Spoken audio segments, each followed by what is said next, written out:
आरे कलिनियन धन खिलल बाड़ू आरे कौना तू भौरा से मिलल बाड़ू आरे बेबी हो बाड़ू शहर गमकवले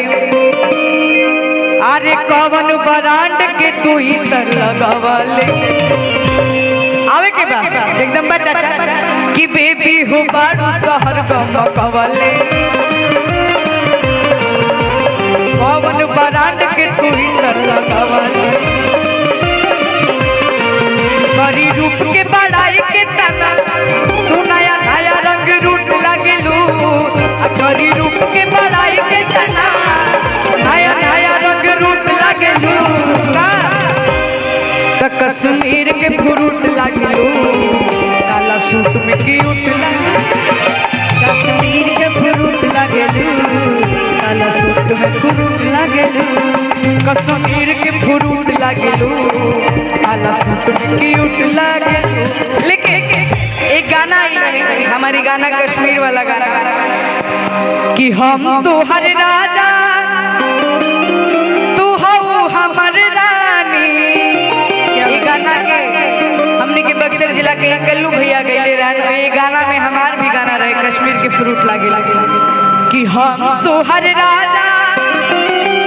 तू हो हमर रानी एक साथ दो रानी खुली सुना आई लव यू फलानी आवे कि हम तो हर राजा तू हो हमर रानी हम तो हर राजा तू हो हमर रानी हम तो हर राजा तू हो हमर रानी अरे कान खोली सुना आई लव यू फलानी कान खोली सुना आई लव यू फलानी कान खोली सुना आई लव यू फलानी कान खोली सुना आई लव यू फलानी पलट के पानी जैसे छलक जवानी के पानी जैसे तलक जवानी पलट के पानी जैसे छलक जवानी अरे पलट के पानी जैसे छलक जवानी कान खोली सुना आई लव यू कान खोली सुना आई लव यू फलानी कान खोली सुना आई लव यू फलानी कान खोली सुना आई लव यू फलानी अरे पलट के पानी जैसे छलक जवानी पलट के पानी जैसे छलक जवानी पलट के पानी जैसे छलक जवानी पलट के पानी जैसे छलक जवानी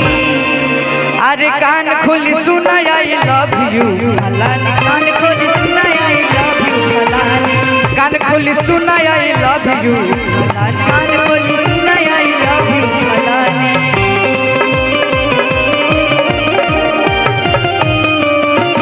ऊपर किसी मेरा दिल ले गया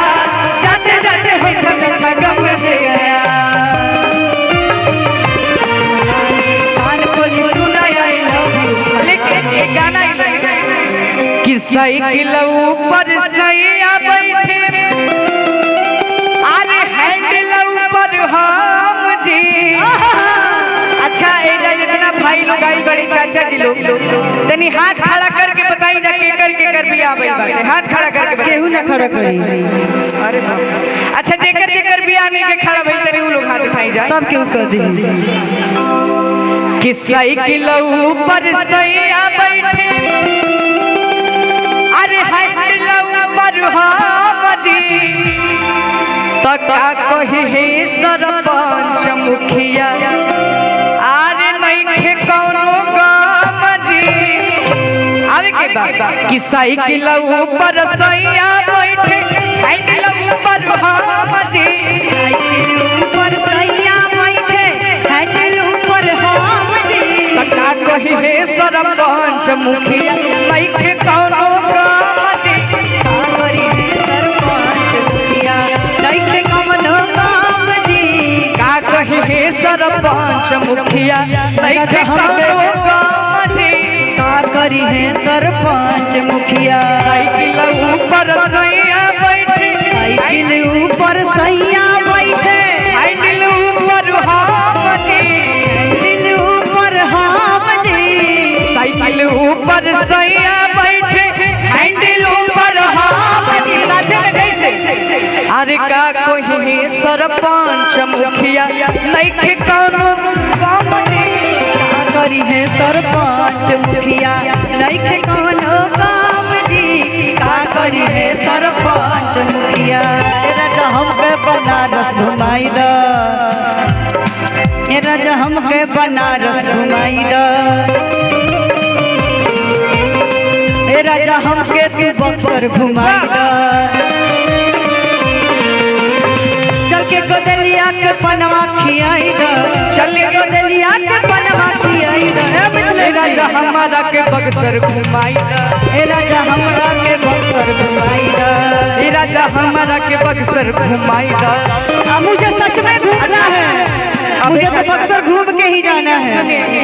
यहाँ से बस हट जाइएगा। एक हम गाना गाएंगे लेकिन केहू बुरा न माने, पुलिस प्रशासन खास करके एक गीत बाटे केहू बुरा न माने, खाली हम सही गावत है कि हई पुलिस प्रशासन आ सरकार का करे, लेकिन पुलिस प्रशासन के हल्का में ना लेवे के चाहिए यूपी या बिहार की हई पुलिस सरकार का करे हमारे चाचा रंगदार नौजवान का करी, हमारे चाचा रंगदार नौजवान का करी। वही पुलिस प्रशासन सरकार का करी, वही पुलिस प्रशासन सरकार का करी। मिथिल से चाचा रंगदार जवार का करी, जी रंगदार जवार का करी। लेकिन अबे चाचा साथ ही साथ चाची के भी आगे नहीं मुछिया का माल कैले बा हमारा माड़ावा में झड़ुआ के काम कैले हमरा माड़ावा में लेकिन जैसन सोचले रहनी ई चाची खाती कहे कि चाची हम सबके बीच में बाड़ी तनी से आगे तो जैसन सोचले रहनी ओइसन चाची मोर बाड़ी चाचा से गोर बाड़ी जैसन सोचले रहनी ओइसन चाची मोर बाड़ी चाचा से गोर बाड़ी। थोड़े छरहर पातर मोट थोड़े थोड़ बाड़ी चाचा से गोर जैसन सोचले रहनी ओइसन चाची मोर बाड़ी चाचा से